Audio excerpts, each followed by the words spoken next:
In the unforgiving mountains of Afghanistan, where shadows dance between jagged peaks and death lurks behind every boulder, Staff Sergeant Maya Rodriguez crouched in perfect stillness. Her breathing was controlled, measured, invisible in the thin mountain air at 11,000 feet. Through her scope, she watched the compound below, a fortress of stone and steel that had become the obsession of every military strategist in the region. For 18 months, this place had been untouchable. For 18 months, the man inside had made a mockery of the world's most elite fighting forces. "Rodriguez, you copy?" The voice crackled through her earpiece, barely audible even in the mountain silence. "Copy, Bravo 6, she whispered, her voice steady despite the weight of what lay ahead.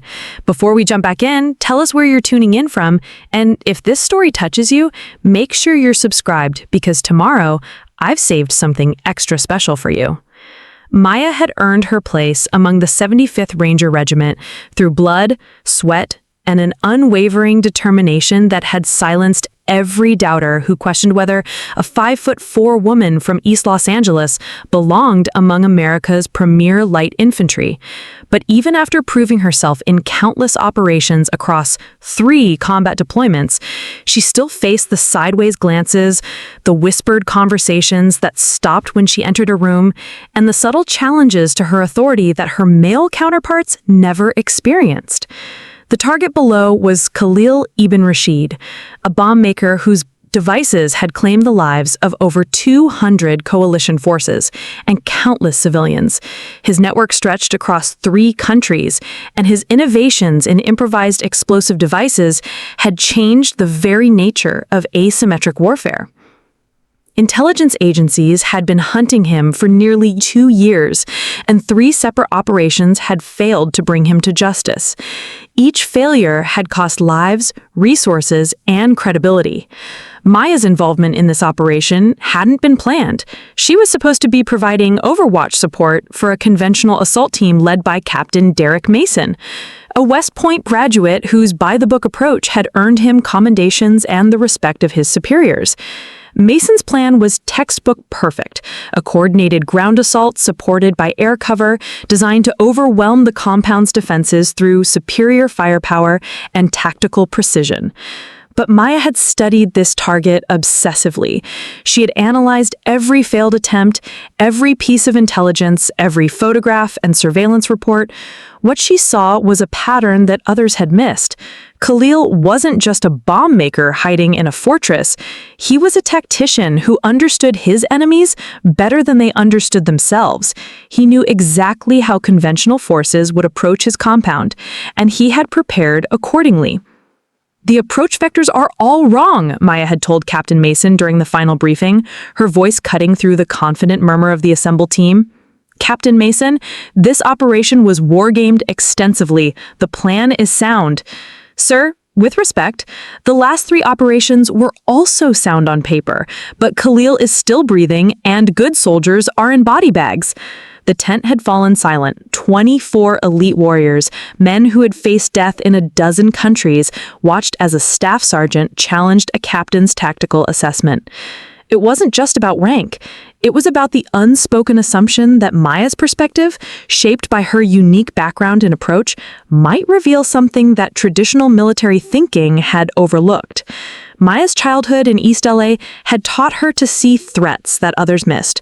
Growing up in a neighborhood where survival meant reading people's intentions before they acted, where the difference between walking home safely and becoming another statistic often came down to recognizing danger in unexpected forms, she had developed an intuition that formal military training couldn't replicate. She saw patterns in human behavior that textbooks didn't cover. "What do you suggest, Sergeant?" Mason had asked, his tone carefully neutral, but his skepticism evident to everyone in the room. Maya moved to the tactical display, her finger tracing a route that seemed to defy logic. Instead of approaching the compound from the natural cover of the western ridge, she proposed a solo infiltration from the east, across open ground that offered no concealment, towards the most heavily fortified section of the compound. He won't expect a single operator to approach from his strongest point.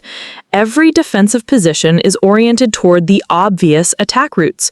One person, moving at the right time, in the right way, can exploit blind spots that don't exist for a larger force. The plan was audacious to the point of seeming suicidal.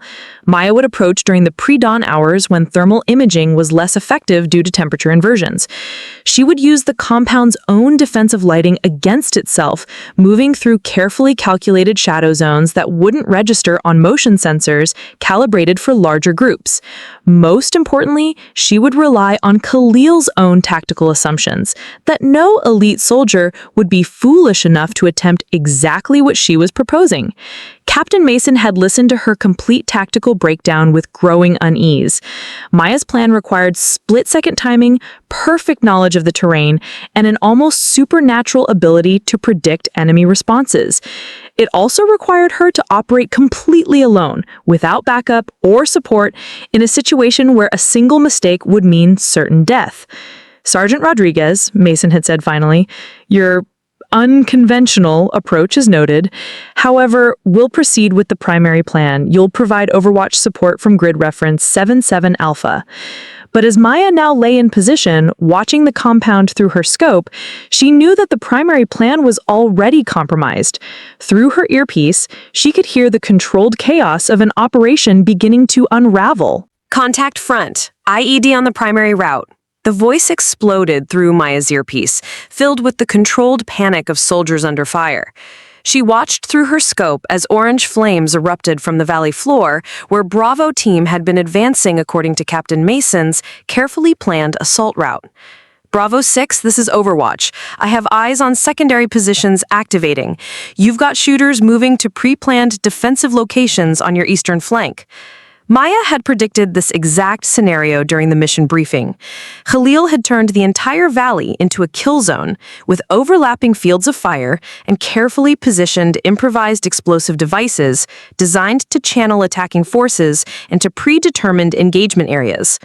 The conventional approach that had looked so sound in the operations tent was playing out exactly as the bombmaker had anticipated. All units, execute contingency Alpha." Captain Mason's voice crackled over the radio, maintaining professional composure despite the disaster unfolding around his carefully laid plans. "Overwatch, what's your tactical picture?" Maya adjusted her scope, scanning the compound with the methodical precision that had kept her alive through 3 combat tours.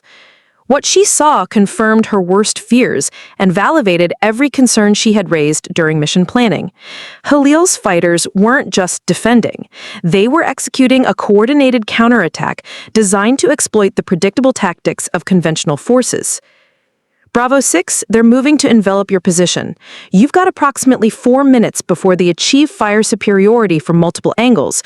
Recommend immediate extract to Rally Point Charlie." The silence that followed Maya's assessment lasted only seconds, but in combat time, it felt like an eternity. She could see the tactical situation deteriorating rapidly below, and she knew that Captain Mason was facing the kind of decision that defined military careers, and more importantly, determined whether soldiers went home to their families.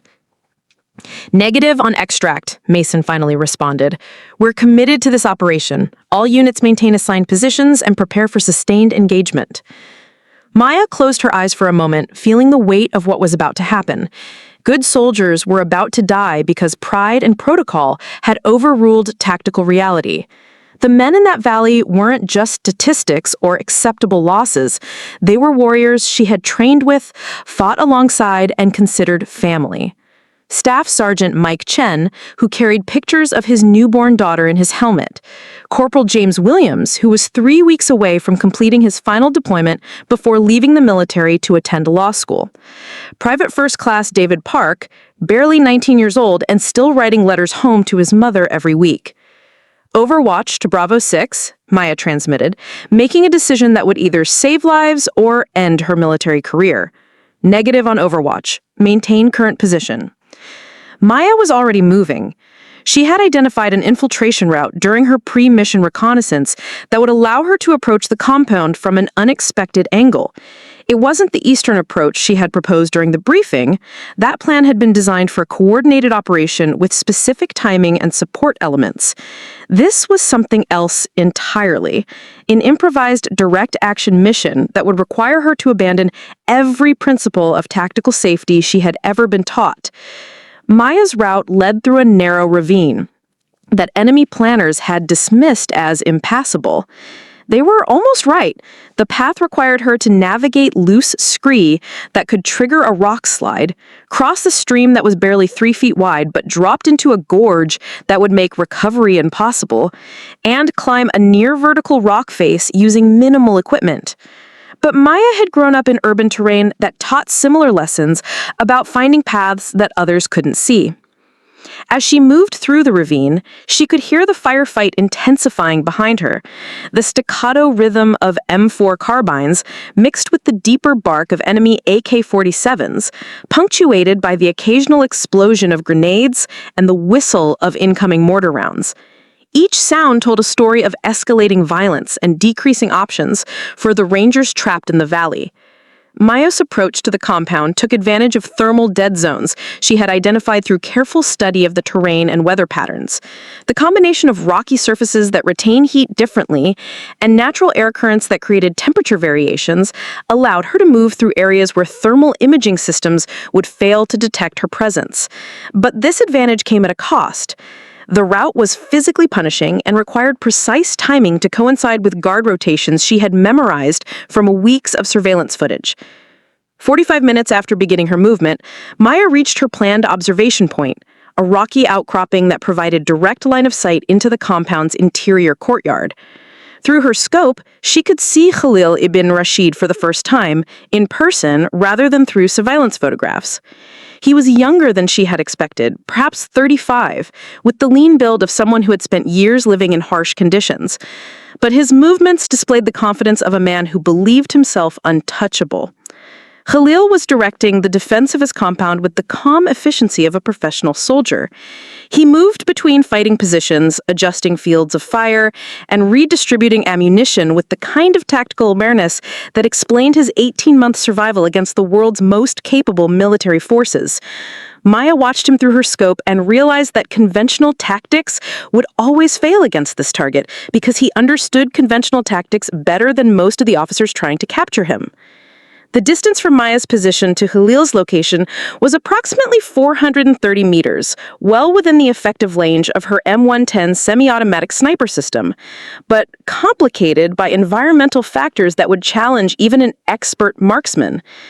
The mountain altitude affected bullet trajectory, wind patterns were unpredictable among the rocky peaks, and the target was moving between positions of cover in an irregular pattern. More critically, Maya faced a decision that went beyond tactical considerations. Taking the shot would mean acting without authorization, potentially compromising the entire operation, and certainly ending her military career. But not taking the shot would mean watching good soldiers die in a valley below, while the man responsible for killing hundreds of coalition forces continued to operate with impunity. Maya controlled her breathing, feeling her heart rate slow to the steady rhythm that preceded every critical shot she had ever taken. Through her scope, Khalil ibn Rashid remained unaware that death was measuring the distance between them at 430 meters. The mathematical precision of ballistics competed with the moral complexity of a decision that would define the rest of her life. The firefight in the valley had reached a crescendo of violence that Maya could hear even from her elevated position. Captain Mason's voice over the radio had taken on the clipped, urgent tone of an officer whose carefully planned operation had devolved into a desperate struggle for survival. 3 Rangers were already confirmed wounded, and medical evacuation was impossible while the compound's defenders maintained the coordinated fire. Overwatch? Overwatch, do you have eyes on secondary positions? Mason's transmission carried undertones of desperation that his training couldn't completely mask. Maya keyed her radio, but hesitated before speaking. Once she admitted her actual position, there would be no hiding what she had done. Military communications were recorded, analyzed, and archived. Her unauthorized movement would become part of an official record that would follow her for the remainder of her career, however long that might be. Bravo 6, I have direct eyes on the primary target. I can end this. The silence that followed her transmission seemed to stretch across the mountain peaks themselves. Maya could imagine the calculations running through Captain Mason's mind. Operational success versus insubordination. Mission accomplishment versus chain of command. The lives of his rangers versus military protocol. Overwatch. What is your current position? Mason's voice carried a weight that acknowledged the impossible situation they both faced. I'm in position to engage the primary target with high probability of mission success. Maya didn't explain how she had reached her current position or what rules she had broken to get there. In the brutal arithmetic of combat, results mattered more than methodology. If she could eliminate Khalil ibn Rashid, the tactical victory would overshadow questions about unauthorized movement and improvised mission parameters. Through her scope, Maya watched Khalil coordinate his fighters with the kind of professional competence that made him so dangerous. He wasn't just a bomb maker hiding in a mountain fortress, he was a military strategist who understood asymmetric warfare better than most graduates of staff colleges. His defensive positions were perfectly sighted, his communications were disciplined, and his tactical responses showed the level of training that suggested formal military background. Maya had researched Khalil's history during her obsessive preparation for this mission. Before becoming an insurgent leader, he had been a captain in the Iraqi Republican Guard, trained in Soviet tactical doctrine and experienced in conventional warfare. His transition to irregular tactics combined professional military education with intimate knowledge of terrain and local support networks. He was exactly the kind of enemy that conventional approaches couldn't defeat. The shot Maya was contemplating required more than marksmanship. It demanded an understanding of physics, psychology, and timing that went beyond standard sniper training. The target would travel through air that was thinner than sea level, affected by wind patterns that changed every few seconds among the mountain peaks. The target was moving in an irregular pattern, appearing and disappearing behind cover in ways that suggested he understood counter-sniper tactics. Most challenging of all, Maya had only one opportunity.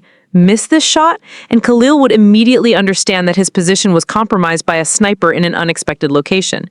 His fighters would adjust their positions, and the tactical advantage Maya had gained through unauthorized movement would disappear. Worse, her position would become the target of concentrated fire from defenders who knew exactly where she was located. Maya adjusted her scope for altitude and estimated wind speed based on the movement of dust particles she could see in the compound. She had fired thousands of practice rounds in similar conditions, but practice targets didn't shoot back, and practice sessions didn't determine whether fellow soldiers lived or died. The weight of that responsibility felt heavier than all her equipment combined. Bravo 6, I need authorization for direct action against primary target. Mason's response came after a pause that measured the distance between military protocol and tactical necessity. Overwatch.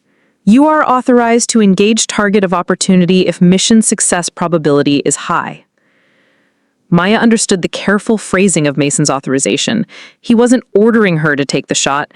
That would make him responsible for her unauthorized position. Instead, he was giving her permission to act on her own tactical judgment, creating a legal framework that might protect both of them during the inevitable investigation that would follow. Through her scope, Khalil moved between defensive positions with the fluid movement of someone completely comfortable in his environment. Maya tracked his pattern, noting that he spent approximately 8 seconds at each position before moving to the next. During those 8 seconds, he was stationary enough for accurate fire, but the window was narrow enough that hesitation would mean failure. Maya began her final breathing cycle, the meditative process that separated successful snipers from those who missed critical shots. Her world contracted to the view through her scope, the feel of the trigger beneath her finger, and the mathematical certainty of ballistics. Wind speed, 6 miles per hour from the northwest. Target distance, 430 meters. Bullet drop, calculated and compensated. Time of flight, approximately half a second. The moment arrived with the inevitable precision of mathematics. Khalil ibn Rashid moved to a defensive position that Maya provided with a clear line of sight, and she knew with absolute certainty that this was the opportunity she had been waiting for. Her finger began the smooth, steady pressure that would release 18 months of frustration, 3 failed operations, and the lives of countless soldiers and civilians. The M11110 rifle fired with a sound that echoed across the mountain peaks like thunder. The 7.62 millimeter round traveled through the thin mountain air with mathematical precision, cutting through wind currents and gravity's pull exactly as Maya had calculated. Time seemed suspended in that half second of flight, the eternal moment between intention and consequence that defines every sniper's existence.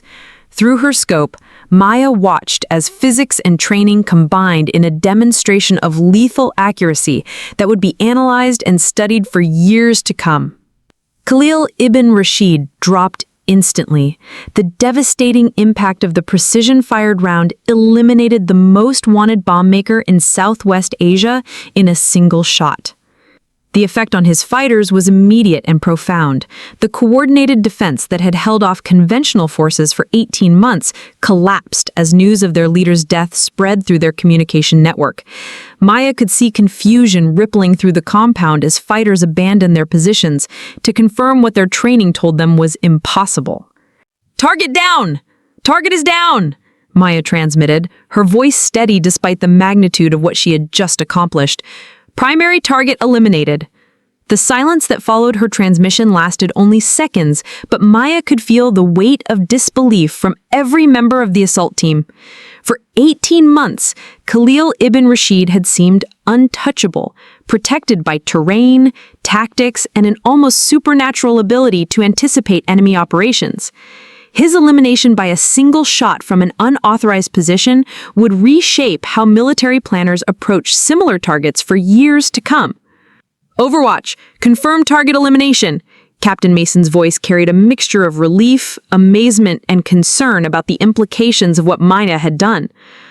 "Target confirmed eliminated. Compound defenders are abandoning positions. Recommend immediate assault while they're disorganized." Maya's tactical assessment proved accurate. Khalil's fighters, trained to execute coordinated defensive operations under professional leadership, had no contingency plan for fighting without their commander. Some abandoned their weapons and fled into the mountains, while others barricaded themselves in defensive positions without coordinating with adjacent units. The disciplined military force that had frustrated coalition operations for over a year became a collection of confused individuals in the space of minutes. Captain Mason seized the tactical advantage that Maya's unauthorized action had created. All units, execute immediate assault. Target is eliminated, defenders are disorganized. Move fast and maintain momentum. The Rangers' assault on the compound unfolded with textbook efficiency now that organized resistance had collapsed. Maya watched through her scope as soldiers she had trained with advanced through defensive positions that moments before had seemed impregnable. The same terrain features that had protected Khalil's fighters became advantages for attacking forces who no longer faced coordinated opposition. Within 20 minutes of Maya's shot, the compound was secured. Rangers moved methodically through buildings that had housed one of the most effective insurgent organizations in the region, collecting intelligence materials that would lead to dozens of follow-up operations against Khalil's network.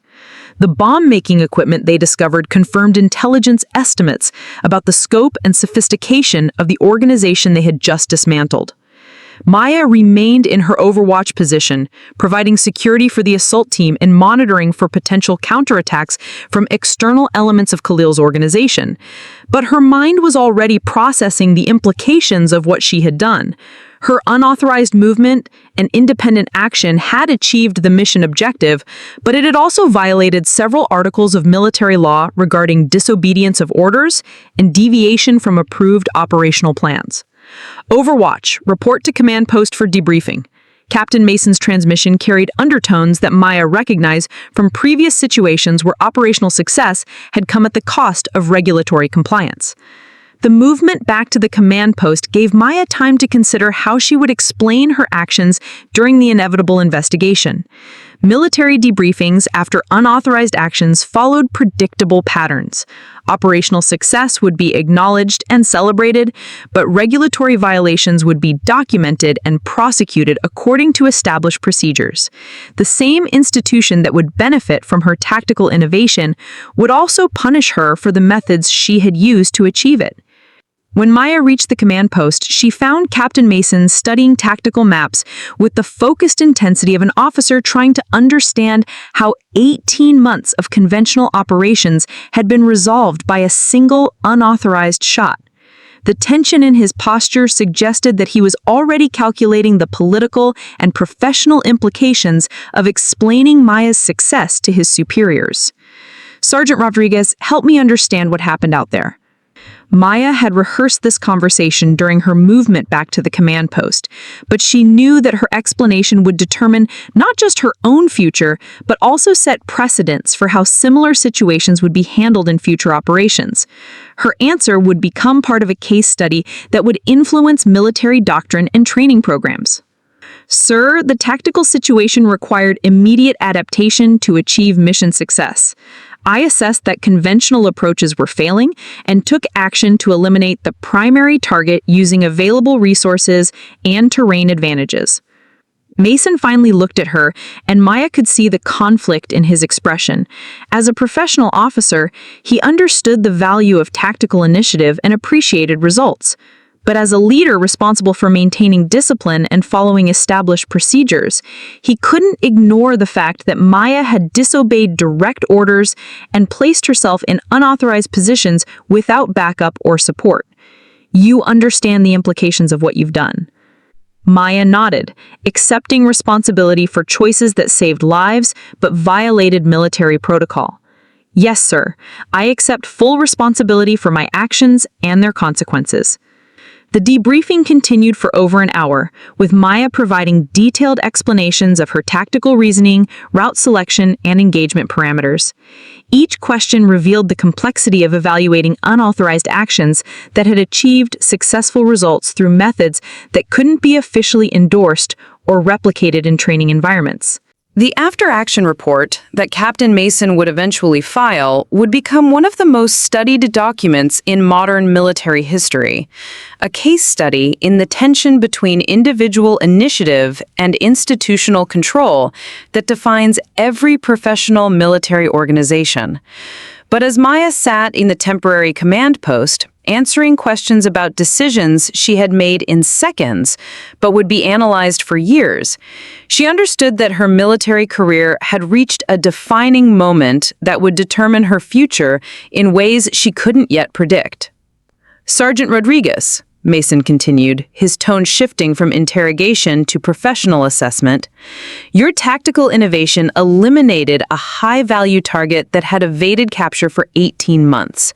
Your marksmanship was exceptional, your route selection was brilliant, and your timing was perfect. But you also demonstrated a willingness to ignore direct orders and operate outside established parameters when you disagreed with approved plans." Maya recognized the careful balance in Mason's words. He was documenting both her tactical success and her regulatory violations, creating a record that could be interpreted as either commendation for exceptional performance or condemnation for insubordination, depending on the perspective of whoever reviewed her case. "Sir, I assessed that the approved plan would result in friendly casualties without achieving mission objectives. My actions were intended to prevent the loss of American lives while accomplishing the assigned mission. And if you had missed that shot, if Khalil had survived and your position had been compromised, we would have had a dead or captured Ranger in an unauthorized location, and the primary target would still be operational." Maya had considered this scenario during her approach to the compound, but she had also calculated the probability of mission failure using conventional tactics. "Sir, the conventional assault was already failing when I engaged the target. 3 Rangers were wounded, the assault team was pinned down, and the enemy was executing a planned counterattack. The risk of friendly casualties was certain if the situation continued without intervention." Mason nodded slowly, acknowledging the tactical reality that had driven Maya's decision. The mathematical precision of her analysis was difficult to argue with. Conventional approaches had failed repeatedly against this target, and her unauthorized action had succeeded where approved methods had not. But military organizations couldn't function if individual soldiers regularly decided that their tactical judgment superseded established command structures. Sergeant, I'm going to recommend you for the Silver Star for exceptional valor in eliminating a high-value target under combat conditions. I'm also going to recommend you for disciplinary action for disobedience of direct orders and unauthorized deviation from approved operational plans. The contradiction in Mason's recommendation reflected the impossible position that Maya's success had created. Military institutions needed to encourage tactical innovation and individual initiative, but they also needed to maintain discipline and command authority that couldn't be routinely ignored by soldiers who disagreed with their orders. I understand, sir. I accept responsibility for both the tactical success and the regulatory violations. The broader implications of Maya's actions extended far beyond her individual case. Within hours of the operation's conclusion, preliminary reports were transmitted through multiple command channels, reaching staff officers and general rank commanders who would spend weeks analyzing every aspect of what had occurred. The elimination of Khalil ibn Rashid would be celebrated as a significant operational victory, but the methods used to achieve that success would generate intense debate about military doctrine and leadership. Maya's background as a female ranger added another layer of complexity to the analysis of her actions. Military leaders who had questioned women's roles in combat operations would struggle to explain how traditional male-dominated planning had failed, while an approach developed by a female soldier had succeeded. Her success challenged assumptions about gender, tactics, and leadership that went far beyond the specifics of a single operation. The intelligence materials recovered from Khalil's compound revealed the full scope of the organization that Maya's single shot had dismantled. Detailed bomb-making instructions, communications equipment linking to cells across 3 countries, and financial records showing millions of dollars in operational funding demonstrated the strategic importance of the target she had eliminated. The implications of allowing such an organization to continue operating would have been measured in hundreds of additional casualties and years of extended conflict. Colonel Sarah Mitchell, the brigade commander who would ultimately review Maya's case, faced a decision that would establish precedents for how the military balanced individual initiative against institutional control. Mitchell's own career had been defined by breaking gender barriers in combat roles, but she also understood that military effectiveness depended on maintaining discipline and command structures that couldn't be routinely ignored by soldiers who disagreed with their orders. Captain Mason, Colonel Mitchell said during a secure video conference from brigade headquarters, helped me understand how a staff sergeant managed to eliminate a target that had evaded capture by multiple conventional operations. Mason chose his words carefully, knowing that his explanation would influence not just Maya's future, but also establish guidelines for similar situations that would inevitably arise in future operations. Ma'am, Sergeant Rodriguez identified tactical vulnerabilities that conventional planning had missed. Her approach was unauthorized, but tactically sound, and her execution was flawless. And if we officially endorse her methods, if we establish a precedent that soldiers can ignore direct orders when they believe their tactical judgment is superior to approved plans, the question cut to the heart of military command philosophy. Tactical success achieved through insubordination created logical contradictions that couldn't be easily resolved through existing regulations or precedents. Maya's case would require senior leaders to rewrite portions of military doctrine or accept that exceptional circumstances sometimes demanded exceptional responses. Maya herself remained focused on the immediate tactical reality rather than the broader implications of her actions. She had eliminated a high-value target, saved American lives, and accomplished the mission using the methods that her training and experience had shown to be most effective. The political and professional consequences of her success were secondary to the mathematical certainty that her actions had achieved their intended results. 3 weeks after the elimination of Khalil ibn Rashid, Maya found herself in an office at Bagram Airfield that she had never expected to see. The brigade commander's personal conference room, where career-defining decisions were made and military legends were either born or buried. Colonel Sarah Mitchell sat across from her at a polished table that reflected the overhead lights like a mirror, creating an almost surreal atmosphere for what Maya knew would be the most important conversation of her military life. "Staff Sergeant Rodriguez," Colonel Mitchell began, her tone carrying the weight of command authority tempered by genuine respect. "In my 23 years of military service, I've never reviewed a case quite like yours." Maya maintained the rigid posture of a soldier at attention, but her mind raced through the possible outcomes of this meeting.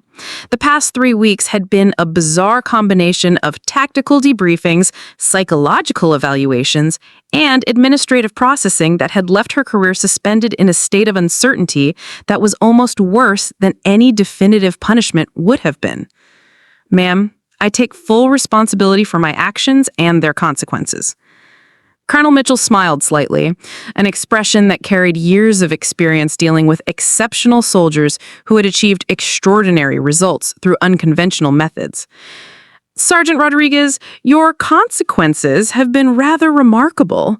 The intelligence recovered from Khalil's compound has led to the dismantling of bomb-making networks in 3 countries. Casualty rates from improvised explosive devices have dropped by 67% in your area of operations.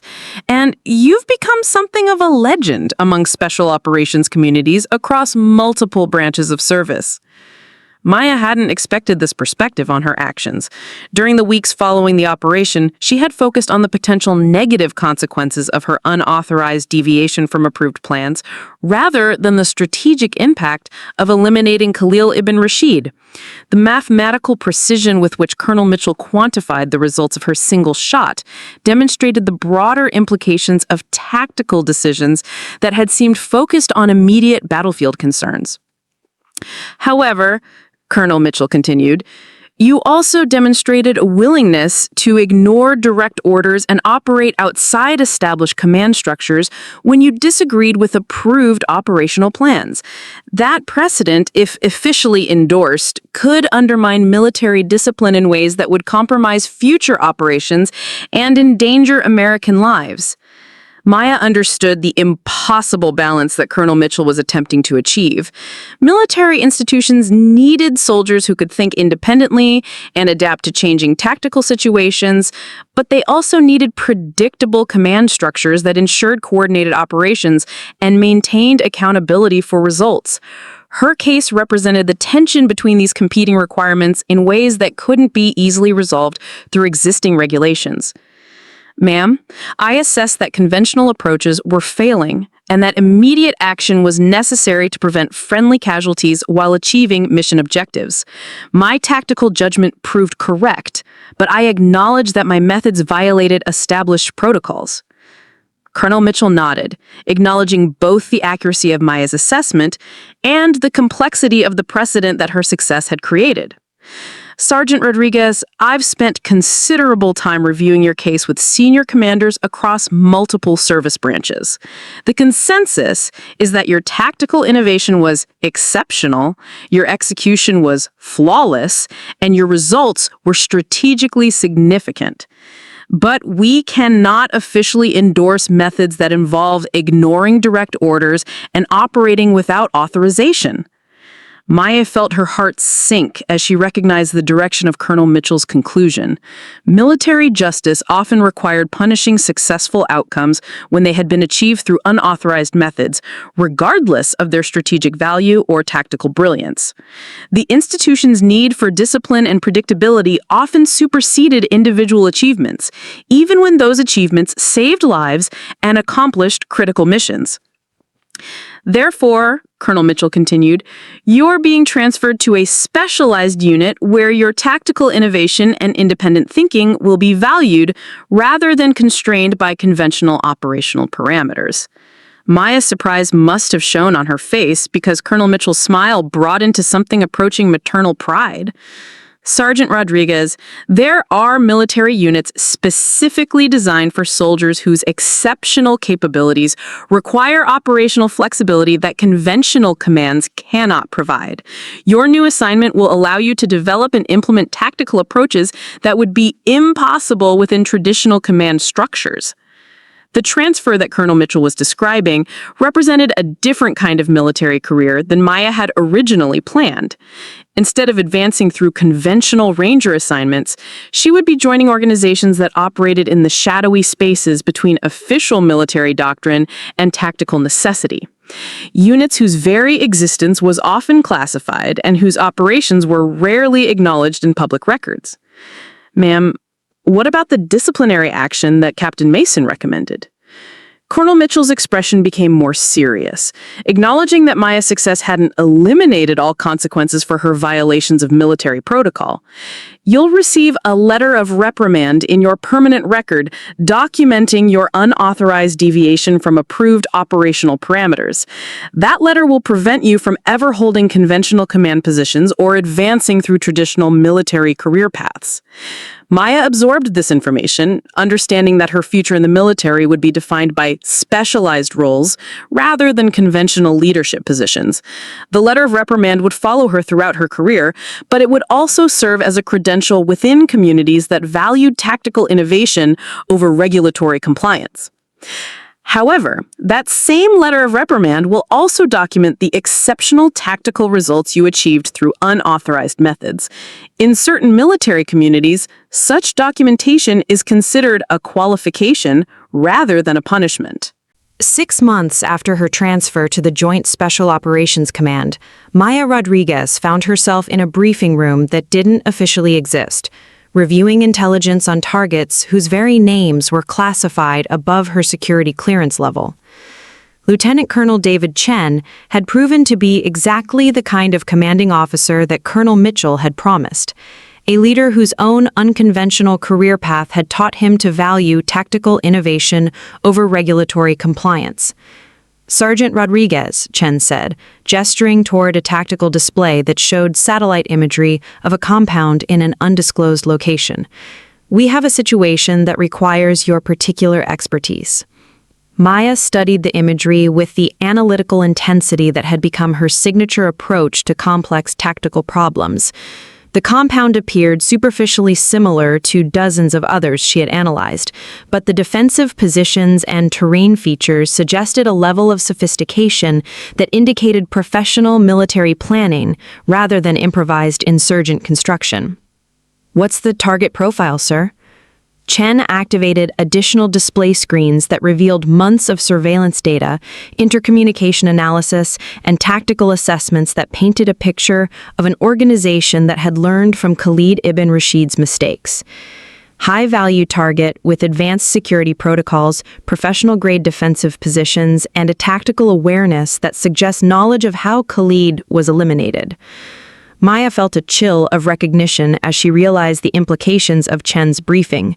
Her success in eliminating Khalid ibn Rashid had not only dismantled one terrorist organization, but it also educated other groups about the vulnerabilities that conventional security measures couldn't address. The tactical innovation that had made her famous had also made future operations more difficult by demonstrating capabilities that enemies now planned to counter. Sir, they know about long-range precision fire from unconventional positions? They know about you, specifically, Sergeant Rodriguez. Intelligence intercepts indicate that your elimination of Khalid has become a case study in terrorist training programs. They're teaching counter-sniper tactics based on analysis of your approach routes and engagement methodology. The irony of Maya's situation struck her with uncomfortable clarity. Her tactical success had elevated her to legendary status within special operations communities, but it had also made her methods obsolete by educating enemies about previously unknown capabilities. The same shot that had ended Khalid ibn Rashid's 18-month survival streak had also ensured that future targets would be prepared for similar approaches. What's different about this target that requires my involvement? Chen smiled with the expression of an officer who had been waiting for exactly that question. This target has specifically requested a meeting with the ranger who eliminated Khalid ibn Rashid. He's offering intelligence on terrorist networks across 4 countries in exchange for a face-to-face conversation with you. Maya felt the strategic landscape shift around her as she processed the implications of Chen's statement. The target wasn't just another high-value individual to be eliminated. He was a potential intelligence asset whose cooperation could dismantle terrorist organizations across an entire region. But his willingness to cooperate depended on meeting the soldier whose tactical innovation had redefined how special operations approached seemingly impossible targets. Sir, what's the intelligence assessment on this request? Is it legitimate or a trap designed to eliminate me specifically? Chen pulled up additional screens showing psychological profiles and behavioral analysis that represented weeks of intensive evaluation by specialists whose expertise focused on understanding terrorist motivations and decision-making processes. Our assessment is that the request is genuine. The target appears to be motivated by professional curiosity about your tactical approach and respect for your capabilities rather than revenge or elimination. Maya studied the target's background information with growing fascination. Unlike Khalid ibn Rashid, who had been a former military officer turned terrorist leader, this individual appeared to be a strategic planner whose expertise focused on organizational development and network security rather than direct combat operations. His request to meet her suggested an intellectual interest in tactical innovation that transcended the usual enemy versus enemy relationship. What kind of intelligence is he offering?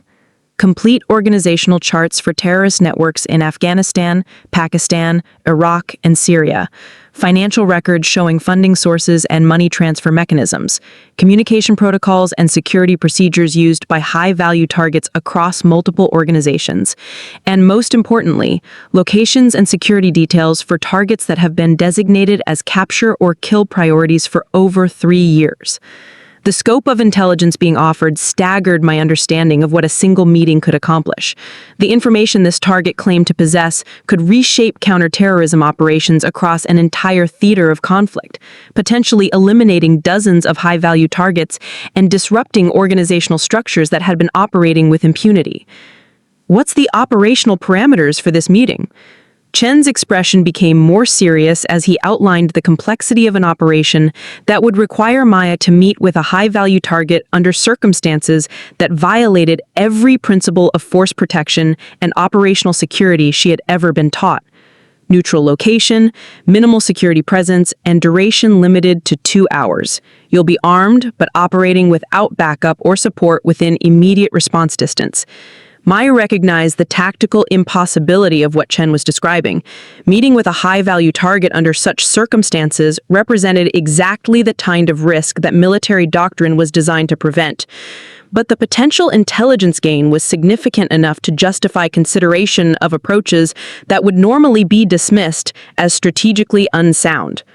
Sir, what's the assessment of my survival probability if this is actually a trap? Chen consulted additional briefing materials that Maya recognized as threat assessments produced by specialists, whose job was calculating the mathematical probability of various tactical scenarios. 47% survival probability if the meeting is a trap designed for capture. 12% survival probability if the meeting is a trap designed for elimination. But 93% probability that the intelligence offered is genuine based on behavioral analysis and communication intercepts. Maya absorbed these statistics with the calm acceptance of a soldier whose career had been defined by calculating acceptable risk levels for achieving strategic objectives. The mathematics of special operations often required accepting dangerous odds when potential rewards justified the risk. But this mission pushed those calculations into territory that would challenge even the most experienced operators. "What's my tactical authority for this operation?" Chen smiled again, but this time his expression carried undertones that suggested he understood exactly what Maya was really asking. Complete tactical authority. You design the approach, select the location, determine security protocols, and make all operational decisions, including rules of engagement and extraction procedures. Maya spent the next 72 hours designing an operation that balanced the impossible requirements of meeting with a high-value terrorist target while maintaining enough tactical advantage to survive if the intelligence offer proved to be an elaborate trap. The location she selected was an abandoned monastery in the mountains of northern Afghanistan, a site that offered multiple escape routes, clear lines of sight for overwatch positions, and terrain advantages that would favor a single operator over multiple attackers. The monastery had been built by Buddhist monks in the 7th century and abandoned during the Soviet invasion of Afghanistan in the 1980s. Its remote location and difficult access routes had kept it largely undisturbed by subsequent conflicts, creating an environment that was both symbolically neutral and tactically advantageous for Maya's purposes. The ancient stone walls and elevated position provided natural defensive positions, while the multiple chambers and exit routes offered options for movement under fire. Maya's preparation for the meeting involved more than tactical planning. She also studied the target's background with the intensity of a scholar preparing for a doctoral defense. Nazir al-Zarqi was a former university professor who had earned advanced degrees in engineering and international relations before joining terrorist organizations following the American invasion of Iraq. His expertise in organizational development and strategic planning had made him valuable to multiple groups, but his academic background suggested intellectual motivations that might make negotiation possible. Sergeant Rodriguez, Lieutenant Colonel Chen said during the final briefing, "This operation represents a completely new approach to high-value target engagement. Instead of elimination, we're attempting cooperation. Instead of tactical superiority, we're accepting mutual vulnerability. Everything about this mission contradicts established doctrine." Maya understood that Chen was acknowledging the experimental nature of what she was attempting. Military institutions had spent decades developing protocols for engaging terrorist targets, but those protocols assumed adversarial relationships rather than potential cooperation. Her meeting with Nazir al-Zarqi would establish precedents for future operations that balanced tactical risk against intelligence opportunity. "Sir, what's my authority regarding information sharing during the meeting?" Chen consulted briefing materials that had been prepared by intelligence specialists whose expertise focused on managing information security during sensitive negotiations. "You're authorized to discuss your tactical approach to eliminating Khalil ibn Rashid, including route selection, timing, and engagement methodology. You're prohibited from discussing current operational capabilities, future target lists, or any information related to ongoing operations." The parameters Chen outlined created an interesting tactical challenge. Maya would need to provide enough detailed information to satisfy Nazir's intellectual curiosity while avoiding any revelations that could compromise current or future operations. The balance between transparency and security would require careful judgment about what information was valuable enough to trade for intelligence while remaining safe enough to share with the terrorist strategist. Maya's transportation to the meeting site involved a complex routing system designed to prevent surveillance or tracking by hostile forces who might attempt to intervene in the negotiation. A series of helicopter transfers, vehicle convoys, and foot movement brought her to within 3 kilometers of the monastery, from where she would approach alone, according to the agreement that had been negotiated through intermediaries. The final approach to the monastery required Maya to traverse terrain that reminded her of the mountains where she had eliminated Khalil ibn Rashid 6 months earlier. The same analytical skills that had allowed her to identify unconventional approach routes now helped her assess potential ambush positions and escape routes in case the meeting proved to be a trap. But the parallel between locations also reminded her that her tactical innovation had created the circumstances that made this unusual negotiation possible. As Maya approached the monastery's ancient walls, she could see a single figure waiting in the central courtyard, a man whose posture and positioning suggested confidence rather than aggressive intent. Nazir al-Zarqi appeared younger than his 43 years, with the lean build and careful movements of someone who had spent years operating in dangerous environments. His clothing was simple but well-maintained, and his positioning allowed for quick movement to cover if the situation required defensive action. "Sergeant Rodriguez," Nazir said, in accented but fluent English, "thank you for accepting my invitation to this unusual meeting." Maya maintained tactical positioning that provided quick access to cover while keeping her weapons accessible, but she also tried to project the professional respect that might facilitate productive conversation. "Mr. al-Zarqi, I'm here to listen to your proposal."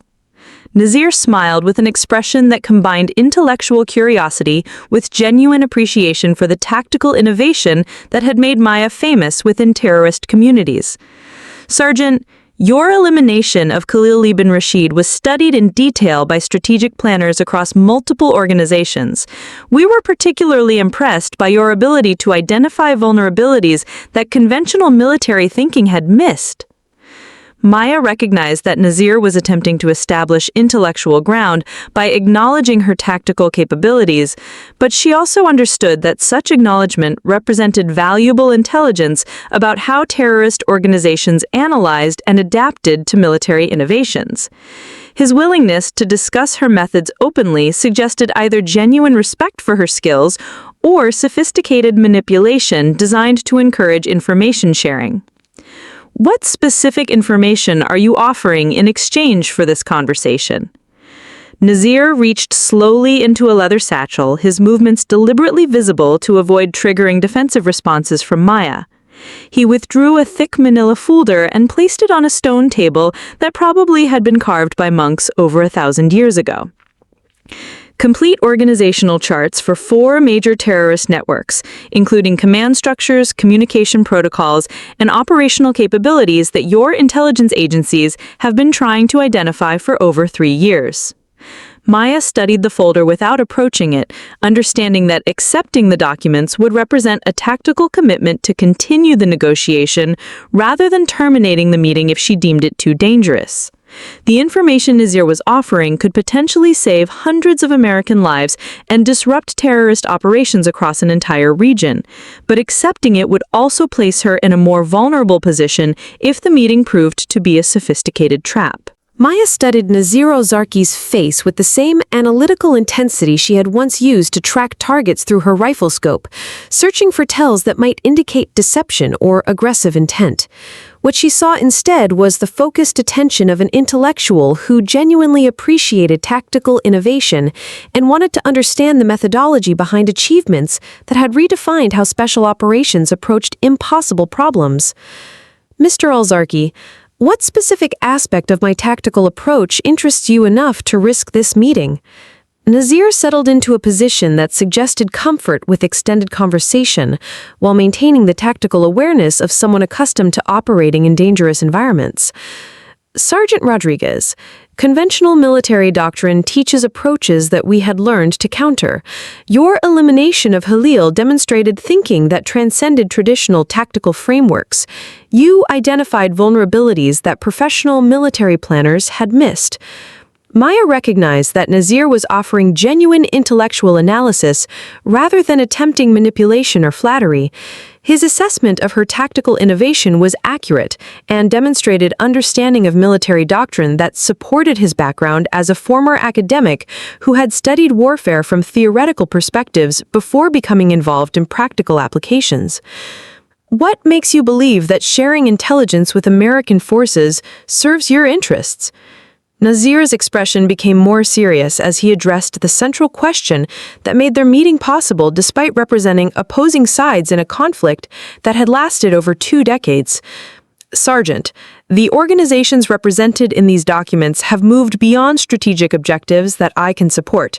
Their methods have become counterproductive to achieving meaningful political change. Maya understood that Nazir was describing the evolution of terrorist organizations from politically motivated groups seeking specific policy changes to violence-focused entities that had lost sight of original objectives. His willingness to provide intelligence suggested disillusionment with tactical approaches that had prioritized destruction over achieving measurable political results. What guarantees do I have that this intelligence is accurate, rather than disinformation designed to misdirect American operations? Nazir opened the folder and withdrew several photographs that Maya recognized as surveillance images of high-value targets who had been designated as capture or kill priorities for military special operations. 3 of the individuals shown in these photographs will be eliminated by American forces within the next 30 days, based on intelligence I have already provided through intermediaries. Their deaths will confirm the accuracy of my information.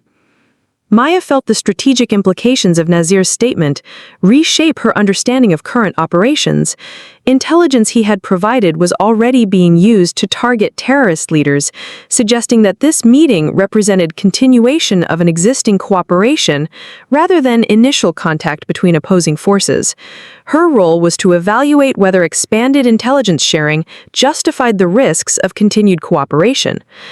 What do you want in exchange for this expanded intelligence cooperation? Nazir's answer revealed motivations that transcended simple intelligence transactions and suggested long-term strategic thinking that acknowledged changing political realities in the region. I want to understand how tactical innovation like yours can be applied to achieving political objectives through methods that don't require continued violence. Maya began to comprehend that Nazir saw her tactical success as representing something beyond military capability, a demonstration of analytical thinking that could be applied to political problems. Change might require the same kind of innovative thinking that had enabled her to eliminate seemingly untouchable targets. Mr. Olzarki, I'm a soldier, not a political strategist. My expertise is tactical problem solving, not policy development. Nazir smiled with the expression of a teacher who had guided students toward important realizations through carefully structured conversations. Sergeant Rodriguez, your tactical innovations succeeded because you identified patterns that others missed and developed solutions that transcended conventional limitations. Those same analytical capabilities could reshape how political problems are approached. Maya recognized that Nazir was proposing a role that extended far beyond her current military responsibilities into territory that involved strategic thinking about regional conflict resolution and political development. His suggestion that her tactical methods could be applied to political challenges represented a perspective on her capabilities that she had never considered. What specific political applications are you suggesting? Nazir consulted additional documents from his folder, revealing charts and analysis that demonstrated the same systematic approach to political organization that Maya had applied to tactical problems. His work demonstrated intellectual rigor that suggested genuine expertise in strategic analysis rather than the ideological thinking she had expected from terrorist leadership. What would such cooperation look like in practical terms? Nazir's answer outlined a framework for intelligence sharing that would extend beyond immediate tactical information to include strategic analysis of political developments that influenced regional stability, regular communication regarding organizational changes within terrorist networks, advance warning of planned operations against American interests, and collaborative analysis of political developments that could reduce the underlying conditions that perpetuate violence. Maya understood that Nazir was proposing a relationship that would transform her from a tactical operator focused on immediate military objectives to a strategic asset whose capabilities could influence policy decisions at the highest levels of government. The scope of what he was suggesting represented a career trajectory that she had never imagined possible. Mr. Olzarki, what guarantees do I have that this cooperation wouldn't compromise American interests or endanger military personnel? Nazir's response demonstrated understanding of the ethical complexities that made expanded cooperation possible while maintaining loyalty to competing institutional commitments. Sergeant, my information has already prevented 3 planned attacks against American facilities and provided intelligence that led to the elimination of 12 high-value targets. Our cooperation serves American interests while advancing political objectives that reduce the need for continued military operations. Maya began to realize that her meeting with Nazir represented an opportunity to influence regional conflicts through methods that extended far beyond the tactical innovations that had made her famous. As the sun began to set behind the ancient monastery walls, casting long shadows across the courtyard where Maya and Nazir had been talking for nearly 2 hours, Maya found herself facing a decision that would define not only her military career, but also her understanding of how individual actions could influence conflicts that had seemed intractable for decades. The intelligence documents spread across the stone table represented immediate tactical value, but Nazir's proposal for ongoing cooperation suggested strategic possibilities that extended far beyond traditional military operations. Sergeant Rodriguez, Nazir said, carefully returning documents to his folder while maintaining the relaxed posture that had characterized their entire conversation. I want you to understand that this cooperation represents more than intelligence sharing between opposing forces. It represents recognition that achieving meaningful change requires thinking that transcends conventional limitations. Maya studied Nazir's face one final time, searching for any indication of deception or manipulation that might reveal hidden agendas behind his proposal. What she saw instead was the focused intensity of someone who had spent years analyzing complex problems and developing innovative solutions. An intellectual approach that paralleled her own tactical methodology despite their vastly different backgrounds and institutional loyalties. Sergeant Rodriguez, Nazir said, carefully returning documents to his folder, what were you interpreting this from your family background? I want you to understand that this cooperation represents more than intelligence sharing between opposing forces. It represents recognition that achieving meaningful change requires thinking that transcends conventional limitations. Maya studied Nazir's face one final time, searching for any indication of deception or manipulation that might reveal hidden agendas behind his proposal. What she saw instead was the focused intensity of someone who had spent years analyzing complex problems and developing innovative solutions, an intellectual approach that paralleled her own tactical methodology despite their vastly different backgrounds and institutional loyalties. Sergeant Rodriguez, Nazir said, carefully returning documents to his folder, what specific timeline are you proposing for intelligence sharing? Nazir's answer demonstrated the same careful planning that had characterized his analysis of terrorist organizational structures and regional political developments. Weekly communication regarding immediate tactical threats, monthly strategic assessments of organizational changes within terrorist networks, and quarterly analyses of political developments that influence regional stability. Maya recognized that Nazir was outlining a framework for intelligence cooperation that would require sustained commitment from both American military leadership and his own network of contacts within terrorist organizations. The scope of what he was proposing would transform their relationship from a single meeting to an ongoing strategic partnership that could influence regional conflicts for years to come. What communication protocols would ensure operational security while maintaining regular contact? Nazir smiled with the expression of someone who had anticipated exactly that question and prepared comprehensive answers based on years of experience operating in environments where communication security determined survival. Encrypted messaging through intermediaries who have no knowledge of message content, coded language that references publicly available information to convey intelligence updates, and predetermined meeting locations that can be activated through emergency protocols if immediate contact becomes necessary. Maya understood that Nazir was describing communication systems that would allow ongoing intelligence sharing while protecting both of them from discovery by hostile forces who might attempt to eliminate their cooperation. The sophistication of his security protocols suggested professional expertise in clandestine operations that supported his credibility as a valuable intelligence asset. Mr. Al-Zarqi, assuming that I recommend continued intelligence cooperation to my superiors, what specific timeline are you proposing for intelligence sharing? Nazir's answer demonstrated the same careful planning that had characterized his analysis of terrorist organizational structures and regional political developments. Weekly communication regarding immediate tactical threats, monthly strategic assessments of organizational changes within terrorist networks, and quarterly analyses of political developments that influence regional stability. Maya recognized that Nazir was outlining a framework for intelligence cooperation that would require sustained commitment from both American military leadership and his own network of contacts within terrorist organizations.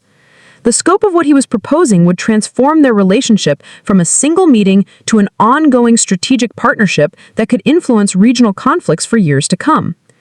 What communication protocols would ensure operational security while maintaining regular contact?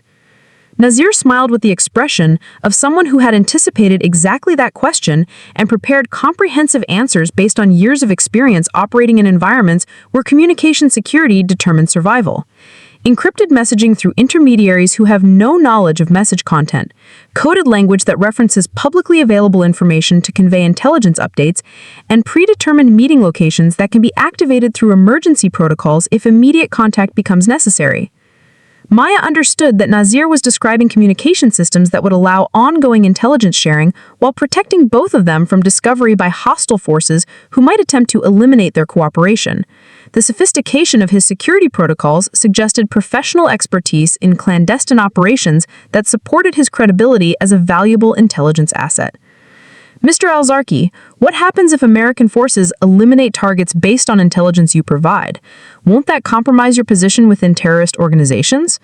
Nazir's response revealed strategic thinking that had anticipated the logical consequences of intelligence cooperation and developed methods for maintaining access to valuable information despite the obvious risks. Sergeant, the targets I identify for elimination are individuals whose continued operations threaten the political objectives that originally motivated these organizations. Their removal serves both American interests and the long-term goals of achieving meaningful political change through reduced violence. Maya began to comprehend that Nazir saw intelligence cooperation not as betrayal of his political commitments, but as advancement of strategic objectives through more effective methods than continued violence. His perspective suggested understanding of political realities that acknowledged the counterproductive nature of tactics that had alienated potential supporters and strengthened opposition to political change. What assurances do I have that your political objectives align with American interests in ways that make continued cooperation strategically sound? Nazir consulted his final document, a detailed analysis of regional political development that demonstrated sophisticated understanding of American strategic interests and their relationship to local political dynamics. Sergeant Rodriguez, American strategic interests require regional stability, reduced terrorist threats, and political development that supports democratic institutions. My objectives include ending violence that has failed to achieve meaningful political change, developing alternative approaches to addressing legitimate political grievances, and creating conditions that reduce the appeal of terrorist organizations to potential recruits. Maya studied Nazir's political analysis with growing appreciation for intellectual capabilities that matched her own tactical expertise, but applied to strategic problems that required understanding of complex political relationships rather than immediate military solutions. His framework for regional development suggested genuine expertise in political strategy rather than the ideological rhetoric she had expected from terrorist leadership. As Maya prepared to conclude their meeting and return to American forces with intelligence that would reshape counterterrorism operations across the region, she realized that her encounter with Nazir Al-Zarqi represented something unprecedented in her military experience: successful cooperation between opposing forces based on shared recognition that conventional approaches had failed to achieve meaningful results. Mr. Al-Zarqi, I'll recommend continued intelligence cooperation to my superiors based on the tactical value of information you've provided and the strategic potential of ongoing communication. Nazir stood and extended his hand in a gesture that acknowledged the professional respect that had developed between them despite their different backgrounds and institutional loyalties. Sergeant Rodriguez, your tactical innovations eliminated Khalil ibn Rashid and demonstrated capabilities that redefined how seemingly impossible problems can be solved. I believe that same analytical approach can be applied to political challenges that have resisted conventional solutions for decades. Maya shook Nazir's hand, understanding that their cooperation represented the beginning of a strategic relationship that could influence regional conflicts through methods that neither traditional military operations nor conventional diplomatic approaches had been able to achieve. Her tactical innovation had created opportunities for strategic cooperation that extended far beyond the immediate military objectives that had originally motivated her unauthorized shot in the mountains of Afghanistan. 2 years after her meeting with Nazir Al-Zarqi in the ancient monastery, Maya Rodriguez stood in the Pentagon briefing room, reserved for the most classified strategic discussions, addressing an audience that included generals, intelligence directors, and policymakers whose decisions shaped American military operations across the globe. The PowerPoint presentation behind her displayed statistical data that told a story of unprecedented success in counterterrorism operations. But the methods that had achieved those results challenged everything the military establishment thought it understood about engaging terrorist organizations. "Ladies and gentlemen," Maya began, her voice carrying the confidence of someone whose tactical innovations had been validated by strategic results. Operation Convergent Intelligence has eliminated 47 high-value targets, disrupted terrorist networks in 6 countries, and prevented an estimated 12 major attacks against American interests. These achievements were accomplished through intelligence cooperation with assets who were once considered high-priority elimination targets themselves. General Patricia Hayes, chairman of the Joint Chiefs of Staff, studied the briefing materials with the careful attention of a leader whose decisions affected global military strategy. "Sergeant Rodriguez, help us understand how cooperation with terrorist strategists serves American security interests." Maya had anticipated this question during weeks of preparation for the most important briefing of her career. "Ma'am, conventional counterterrorism approaches focus on eliminating individual targets without addressing the organizational structures that replace them. Intelligence cooperation allows us to dismantle entire networks by understanding their internal dynamics and exploiting vulnerabilities that external operations cannot identify." The strategic transformation that Maya was describing represented a fundamental shift in how American military forces approached asymmetric conflicts. Instead of relying exclusively on direct action operations designed to eliminate enemy leadership, intelligence cooperation enabled systematic dismantling of terrorist organizations through methods that prevented regeneration of eliminated capabilities. What safeguards prevent our intelligence assets from providing disinformation or compromising ongoing operations? The question came from Director Amanda Foster of the Central Intelligence Agency, whose expertise in managing human intelligence operations made her concerns particularly relevant. Maya consulted briefing materials that documented 2 years of successful intelligence validation and operational security protocols. "Ma'am, all intelligence provided through cooperative assets is independently verified through technical means and cross-referenced with information from traditional sources. Additionally, the accuracy of provided intelligence is confirmed through the results of operations conducted based on that information." The verification procedures Maya described had been developed through painful trial and error during the early months of intelligence cooperation with Nazir al-Zarqi and other assets who had proven willing to provide information in exchange for recognition of their political objectives. The mathematical precision with which intelligence accuracy could be measured had gradually convinced skeptical officials that cooperation was producing strategically valuable results. "Sergeant Rodriguez," General Hayes continued, "what political implications arise from acknowledging that some terrorist strategists possess legitimate political grievances that merit consideration?" Maya recognized that General Hayes was addressing the most sensitive aspect of intelligence cooperation, the acknowledgement that terrorist organizations sometimes represented political movements whose objectives, if not their methods, deserved serious consideration by policymakers. "Ma'am, intelligence cooperation doesn't require endorsement of terrorist tactics, but it does require recognition that political grievances often motivate organizational development and recruitment." The political complexity that Maya was describing had challenged traditional military thinking about the relationship between tactical operations and strategic objectives. Successful counterterrorism required understanding the political dynamics that created conditions for terrorist recruitment and organizational development, rather than focusing exclusively on eliminating individual threats through direct action. What specific policy recommendations emerge from your analysis of intelligence cooperation results? Director Foster's question indicated genuine interest in expanding beyond traditional intelligence gathering methods toward approaches that might achieve strategic rather than merely tactical success. Maya displayed additional statistical analysis that demonstrated correlations between intelligence cooperation and measurable reductions in terrorist recruitment, organizational capabilities, and operational effectiveness across multiple regions. Ma'am, the data suggests that intelligence cooperation produces better strategic results than conventional direct action approaches because it addresses organizational vulnerabilities rather than just eliminating individual targets.